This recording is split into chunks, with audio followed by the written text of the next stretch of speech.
Sultan. A shepherd had a faithful dog called Sultan, who was grown very old and had lost all his teeth. And one day, when the shepherd and his wife were standing together before the house, the shepherd said, "I will shoot old Sultan tomorrow morning, for he is of no use now." But his wife said, "Pray let the poor, faithful creature live. He has served us well a great many years, and we ought to give him a livelihood for the rest of his days." "But what can we do with him?" said the shepherd. "He has not a tooth in his head, and the thieves don't care for him at all. To be sure, he has served us, but then he did it to earn his livelihood. Tomorrow shall be his last day. Depend upon it." Poor Sultan, who was lying close by them, heard all that the shepherd and his wife said to one another, and was very much frightened to think tomorrow would be his last day. So in the evening he went to his good friend the wolf, who lived in the wood, and told him all his sorrows, and how his master meant to kill him in the morning. "Make yourself easy," said the wolf. "I will give you some good advice. Your master, you know, goes out every morning very early with his wife into the field, and they take their little child with them and lay it down behind the hedge in the shade while they are at work. Now, do you lie down close by the child and pretend to be watching it, and I will come out of the wood and run away with it. You must run after me as fast as you can, and I will let it drop. Then you may carry it back, and they will think you have saved their child, and will be so thankful to you that they will take care of you as long as you live." The dog liked this plan very well, and accordingly, so it was managed. The wolf ran with the child a little way. The shepherd and his wife screamed out, but Sultan soon overtook him and carried the poor little thing back to his master and mistress.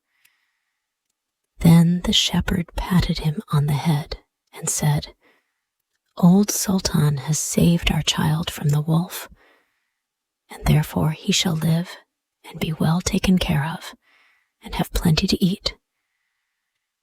Wife, go home and give him a good dinner, and let him have my old cushion to sleep on as long as he lives." So from this time forward, Sultan had all that he could wish for. Soon afterwards the wolf came and wished him joy, and said, "Now, my good fellow, you must tell no tales, but turn your head the other way when I want to taste one of the old shepherd's fine fat sheep."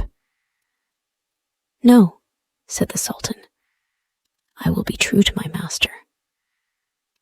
However, the wolf thought he was in joke, and came one night to get a dainty morsel. But Sultan had told his master what the wolf meant to do, so he laid wait for him behind the barn door. And when the wolf was busy looking out for a good fat sheep, he had a stout cudgel laid about his back that combed his locks for him finely. Then the wolf was very angry and called Sultan an old rogue, and swore he would have his revenge. So the next morning the wolf sent the boar to challenge Sultan to come into the wood to fight the matter. Now Sultan had nobody he could ask to be his second but the shepherd's old three-legged cat. So he took her with him, and as the poor thing limped along with some trouble, she stuck up her tail straight in the air. The wolf and the wild boar were first on the ground, and when they espied their enemies coming and saw the cat's long tail standing straight in the air, they thought she was carrying a sword for Sultan to fight with. And every time she limped, they thought she was picking up a stone to throw at them. So they said they should not like this way of fighting, and the boar lay down behind a bush, and the wolf jumped up into a tree. Sultan and the cat soon came up and looked about and wondered that no one was there.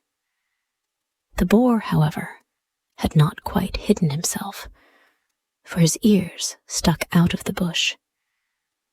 And when he shook one of them a little, the cat, seeing something move, and thinking it was a mouse, sprang upon it and bit and scratched it, so that the boar jumped up and grunted and ran away, roaring out, "Look up in the tree. There sits the one who is to blame." So they looked up and espied the wolf sitting amongst the branches, and they called him a cowardly rascal, and would not suffer him to come down till he was heartily ashamed of himself, and had promised to be good friends again with old Sultan.